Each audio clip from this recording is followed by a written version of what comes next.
want to give my 2 cents. If you don't want it, it's all good. I'm gonna give it anyway. Maybe I'll be able to share it with you. But it's my 2 cents about the verdict. It's kind of simple. I think it misses the point. Honestly, I think it misses the point. And the guilty. I don't know if it's the right verdicts and stuff. And I'm just saying that just because I think that this was never about ethnicity. This was never about, white cop against black guy. I personally have never thought that. And the reason why I've never thought that was because my first inclination about it was that this was a bad cop. That's all that I thought. In fact, my first inclination about it was like, okay, this is a bad cop that may even have a record. He may even have a bad track record of stuff, right? And well, it turned out that he actually did. Dude he's been written up several times. He was kept up by his union. Klobuchar let him off a long time ago. Dude was just a bad cop. And the thing though, that it was like the perfect timing of this bad cop doing something stupid to George Floyd was basically it happened during an election year. And so it was used as a race issue to try to get black people ignited in their emotions against Donald Trump and against white people. And so this is why I don't agree with all the race hustle stuff, because again, like I said, it misses the point. Though this would be, I'll tell you why this is missed, okay? Like any other profession out there, every profession's got bad folks within it, okay? I work with bad engineers all the time. You might know bad doctors, bad dentists, but we all know that bad cops can have a pretty big detrimental effect on anybody out there, whether you be white, black, whatever. But the thing is why I believe that this is a missed opportunity is that good cops want bad cops off of the street, and they want the freaking issue to be about being bad cops. That's what they want. They don't want it to be about the ethnicity stuff, and I get that. And the reason why they don't want it to be about ethnicity is because it misses the true point about the issue of whether there are bad cops on the forces. Because you and I both know that there are. They know that there are. But if it goes to this small issue, which really, I mean, you can look at the FBI statistics. The stuff is not what BLM and Tifa are saying. What any of this. If you heard of what any of these politicians are saying right now about the verdict is, I mean, these virtue signalers are freaking stupid. It's so unfortunate what these people are doing and how they're manipulating our nation. So when you have the virtue signalers, when you have the people who are so ignited about ethnicity, you miss the point about what cops actually need.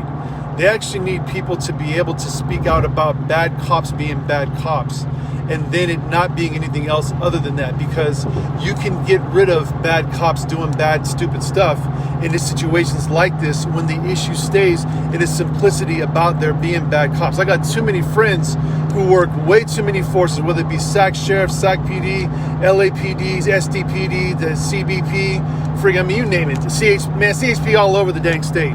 In fact, it is what it is. And I want my friends to be protected within the realm of what they do as a profession, because they've signed up for this and they know how difficult of a job it actually is. And at the same time, they don't need to be scapegoated in these situations where something may not be what the media or what the politicians or what any other race baiters try to make it into.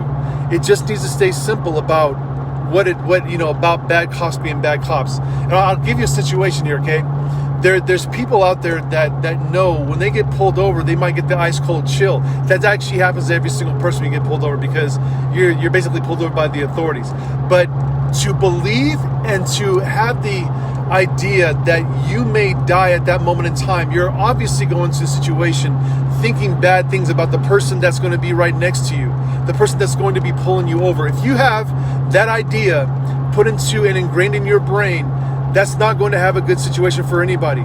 It's just not. It's not going to be a good situation for the cop. It's not going to be a good situation for the individual that might be being pulled over. It's not going to be a good situation for anybody. It's just not good. Now, like Tony would say, well, justice just proved this guy was a bad cop hiding in that profession. Well, actually, I'm going to disagree with you a little bit on this. Is that he was a bad cop hiding in the profession, but what the emphasis was on is the ethnicity. And that's what people are trying to make this into. They're trying to make this into a race issue. And again, I don't even believe in race. I believe in ethnicity. But so they're trying to make this into a race issue. And that's what's unfortunate about this. That's where I differ on that whole idea, is that the whole thing, what we all lived through from May all the way into now, was this thing about a white cop doing this thing to a black guy. That's just not what it really was. I think it was something different. Now, I'm like, again, you ain't got to believe everything I say. You can have your own opinions about this stuff, and I totally respect that, but that's just my opinion.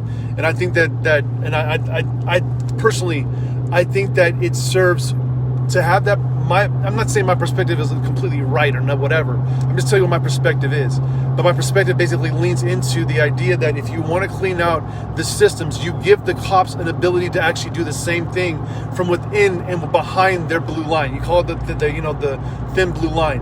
Give them an opportunity to do the same exact thing without it being this whole thing about ethnicity and race. Because if it goes just to ethnicity and race, you lose cops' ability to actually to change things from behind their own lines.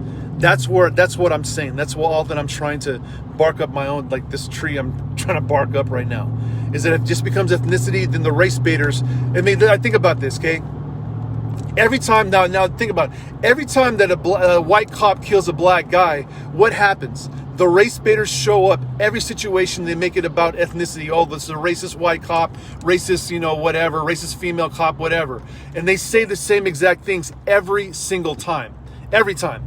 They talk about it's always about training, it's about this or that. They never go into what the black guy actually is doing. They never say that the black guy was reaching into his freaking car to get a freaking knife. They never talk about the black guy having charges with the gun. They never talk about that stuff because it's easier to go to the ethnicity things. And this is why it's totally missed. If you can't go to the truth about the situations and you go by the easy freaking peasy, hey, let's go for the ethnicity, it's a black versus white or white versus black, then you just miss the whole circumstance. You miss what the truth is. And then people start feeling obligated, like, okay, well, I'm a white cop, can I pull black people over? Hey, well, I'm a white female cop, can I do this or that? It's like it just doesn't help. It doesn't help at all. And the situation just it becomes more exacerbated. And this is what I'll focus in on just one last thing here before I sign off this thing, is that in the end, what ends up happening when you have the mob trying to rule and say what needs to happen in our justice system, you lose the justice system. Whether it's not a perfect, there's no perfect justice out there outside of Jesus Christ. There just isn't. But the justice system that we have, people come here because they know that they will at least get close to what is a fair trial. Other nations, me and my boy Jonathan, he was talking about why this thing's going to go to appeal. I mean, it's true. If anybody's you ever been down to Mexico, you ever been at TJ and had to deal with the police down there, you know that your life is in somebody else's hands. Okay, like the cops down in Mexico is some other mess, man. Like you talk about cops here being crooked and all that stuff. Come on, man. Go to other countries and try to say that same exact thing. You might get your butt killed on the spot. So, but when I look at what this whole situation can end up turning into, it can end up turning into people just missing out on the truth of what people are looking for and needing. They're looking for and needing the basis of what our justice system is supposed to be about. It's that you are innocent until proven guilty. That's what our jurisprudence actually says. We are supposed to be. You're supposed to be able to defend yourself, and the prosecution is supposed to bring its greatest argument against you to prove that you are guilty. That's what it means. I've sat on too many juries. You guys know me for a long time. You know, I've sat on hella juries. I've sat on freaking hella juries, and I've known that you have to prove the case. Now, these people that sat on that jury, they know what kind of pressure we all know what kind of pressure those people were under. Let's just keep it real, man. Those folks know that they didn't come, like Maxine Waters showing up in the end talking about it. They don't do this, the full second-degree murder charge that the freaking city's going to burn. They're going to, confront and do all this stuff, whatever. I mean, come on, like, what does that say to all of us as Americans? What does that say to all of us as Americans? That the mob gets to tell us how we have to rule in these cases that are big, in these things that actually will have a detrimental impact on all of our society? What does that say about us? Does it say that we actually are going for justice? Or is it we're trying to appease the crowd? What if that crowd goes against you personally? Do you want to be innocent until proven guilty? Or do you want them to prove that you have to prove your own innocence? Come on, it's just not right. Okay, and it honestly, like what Karen just said here, it should have actually been called a mistrial when Maxine Waters stated what she said. Okay, I'm just being real with you. It should have been, and I'm not a freaking lawyer, so I'm an engineer, so you can take my words for a grain of salt. But I'm just telling you that sitting in hella trials, sitting in on a bunch of juries, understanding what it actually looks like to be in that jury pool, and to know how much you're responsible for that person's life, and that the evidence has to show what the truth actually is versus my emotions. You can't let the emotions actually rule over you. If the emotions were going to rule over me when I go into any situation where I'm sitting in a jury box, then anybody could be anything, and then the evidence may say something completely different. The evidence may say something completely different that may lead the person to be innocent, but because my emotions are so high, I may call them guilty. That's not fair. That's not fair at all to anybody.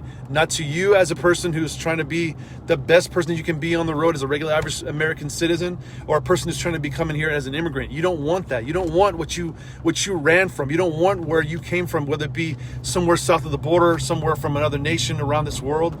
You want our actual jurisprudence, which says that you are innocent until proven guilty. You want that.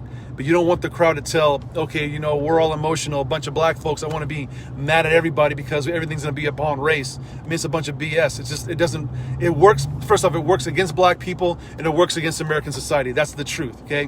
When every black person, whether you're pulled over for justifiable reasons or not, if it's always looked at by the race baiters out there, by the race hustlers, the folks that want to make money off of the race hustle, you get the Al Sharptons, you get all these people out there that want to just go and show up in the first class freaking jets and then show up and, get people riled up and stuff. It does nothing for American society. It breaks it down. It makes us enemies of one another, and it does no good for you or me or for me. So I'm saying this because I'm just giving my 2 cents about this. I personally think that's going to be an appeal. I personally think that there's going to be a lot more that comes out about this later on. And I also think too that for what took place, and again, Tony, when I talk to you, I'm going to talk to you later on about this. But what I'm saying to you is this: there's plenty and ample reason now for it to be going to appeal. There is. Because somebody opened up the dang mouth, freaking Maxine Waters, said something stupid, and then basically, gave their opinion about stuff. And for a jury that's supposedly sequestered, and then, they're going to be looking at it. They're going to watch the TV. They're going to see the newspaper. It's just going to happen. So anyway, that's just my 2 cents. Take it for leave it, whatever. But, call me a black Nazi. I don't care. All right, take care of yourself.